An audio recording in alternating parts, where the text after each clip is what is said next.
నమస్తే, welcome to mega nine TV. 6 ఏళ్ల వయసులో పిల్లలు ఏం చేస్తారు? హాయిగా బడికి వెళ్తారు, సాయంత్రం అవగానే గ్రౌండ్లో ఆటలాడుకుంటారు. కానీ బీహార్ రాష్ట్రంలోని ఒక 6 ఏళ్ల చిన్నారి మాత్రం రోడ్డుపైకి వచ్చి ప్రభుత్వ వ్యవస్థను కడిగి పారేస్తున్నాడు. బీహార్ రాజధాని పాట్నా వీధుల్లో జరుగుతున్న పేపర్ లీక్ ఆందోళనలో ఈ 6 ఏళ్ల బాలుడు పలికిన మాటలు దేశాన్నే కదిలిస్తున్నాయి. పోలీసుల లాఠీ దెబ్బలకైనా, నా గుండెకు తగిలే బుల్లెట్లకైనా నేను సిద్ధమే, అవసరమైతే జైలుకైనా వెళ్తా, కానీ నా హక్కుల కోసం చేసే పోరాటంలో వెనక్కి తగ్గేదే లేదు అంటూ ఆ చిన్నారి గర్జించిన తీరు చూసి నెటిజన్లు షాక్ అవుతున్నారు. ఇంత చిన్న వయసులో ఆ బాలుడికి ఇంతటి ఆవేశం ఎందుకు వచ్చింది? అసలు పాట్నా వీధుల్లో ఏం జరుగుతుంది? ఆ చిన్నారి మాటల వెనుక ఉన్న ఆవేదన ఏంటో తెలుసుకుందాం.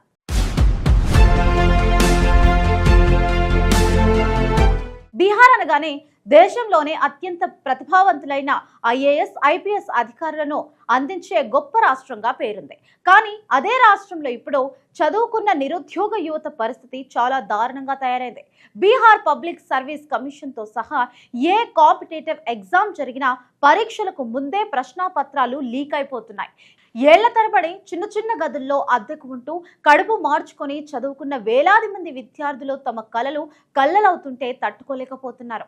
ఎంతో కష్టపడి పరీక్ష రాసి వస్తే ఆ పేపర్ లీక్ అయ్యింది అంటూ పరీక్షను రద్దు చేస్తూ ఉండడంతో వాళ్ళ జీవితాలు అంధకారంగా మారిపోతున్నాయి. తమకు న్యాయం చేయాలని పాట్నా వీధుల్లో విద్యార్థులు భారీ ఎత్తున నిరసనలకు దిగారు.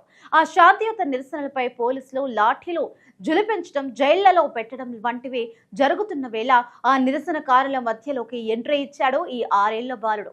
తన అన్నయ్యలకు మద్దతుగా గొంతు విప్పిన ఆ పిల్లాడు మాట్లాడిన మాటలు ఇప్పుడు ఇంటర్నెట్ ను షేక్ చేస్తున్నాయి.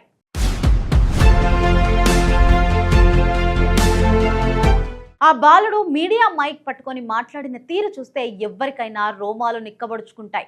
ఆ బాలుడు ఏమన్నాడంటే, పోలీసులు మా అన్నయ్యలను కొడుతున్నారు, లాఠీ చార్జ్ చేస్తున్నారు. నేను ఇక్కడికి ఎందుకు వచ్చినా తెలుసా? ఈ రోజు పెద్దవాళ్ళు రాసే పరీక్షల పేపర్లు లీక్ అవుతున్నాయి. రేపు నేను పెద్దయ్యాక పరీక్ష రాసినప్పుడు కూడా ఇలాగే లీక్ అయితే నా పరిస్థితి ఏంటి? నా భవిష్యత్తు నాశనం కాకూడదనే నేను ఇక్కడికి వచ్చాను అని సమాధానం ఇచ్చాడు. మీడియా వాళ్ళు పోలీసులు కొడితే భయం వేయలేదా అని అడిగితే, అవసరమైతే నా మీదకు బుల్లెట్లు వచ్చినా నేను సిద్ధమే, జైలుకు వెళ్ళడానికైనా సిద్ధమే, కానీ మా భవిష్యత్తుతో ఆడుకునే వాళ్లపై పోరాటం ఆపేది లేదు అని ఆ చిన్నారి తేల్చి చెప్పేశాడు. ఒక 6 ఏళ్ల పిల్లాడి నోటి నుంచి ఇలాంటి మాటలు వస్తున్నాయి అంటే వాళ్ళ కళ్ళ ముందు జరుగుతున్న అన్యాయం, ఆ విద్యార్థులు పడుతున్న బాధలు ఆ చిన్నారి మనసును ఎంతలా కలిచివేస్తున్నాయో మనం స్పష్టంగా అర్థం చేసుకోవచ్చు.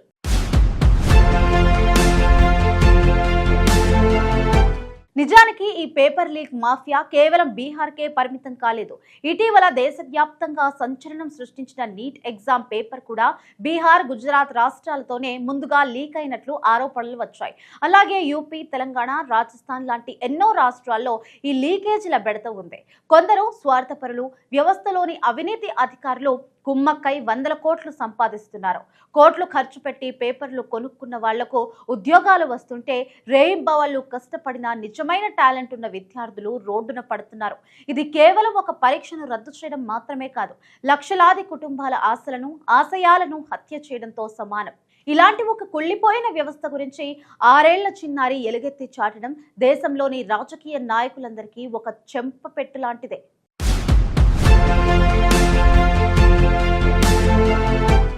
ఆ పిల్లాడు చెప్పిన మాటల్లో ఒక పచ్చి నిజం ఉంది. రేపు నేను పెద్దయ్యాక కూడా ఇలాగే జరిగితే నా పరిస్థితి ఏంటి అన్న ప్రశ్న ప్రతి ఒక్కరిని ఆలోచింపజేస్తోంది. పిల్లలకు మంచి విద్యను అందించడం, వాళ్ల ప్రతిభకు తగిన అవకాశాలు కల్పించడం ప్రభుత్వాల కనీస బాధ్యత. కానీ 6 ఏళ్ల వయసులోనే నాకు అన్యాయం జరుగుతుందేనేమో అని ఒక పిల్లాడు భయపడుతున్నాడు అంటే మనం భావితరాలకు ఎలాంటి వ్యవస్థను బహుమతిగా ఇస్తున్నామో ప్రతి ఒక్కరూ ఆత్మవిమర్శన చేసుకోవాలి.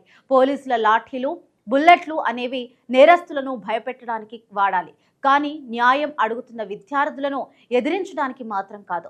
ఈ పేపర్ లీకేజీలకు పాల్పడే వాళ్లను కఠినంగా శిక్షించే చట్టాలు తీసుకురావాల్సిన అవసరం ఎంతైనా ఉంది.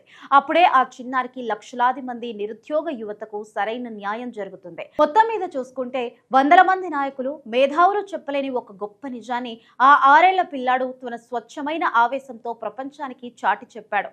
తన తోటి విద్యార్థుల కోసం, తన భవిష్యత్తు కోసం నిలబడిన ఆ చిన్నారి ధైర్యానికి ఖచ్చితంగా సెల్యూట్ చేయాల్సిందే.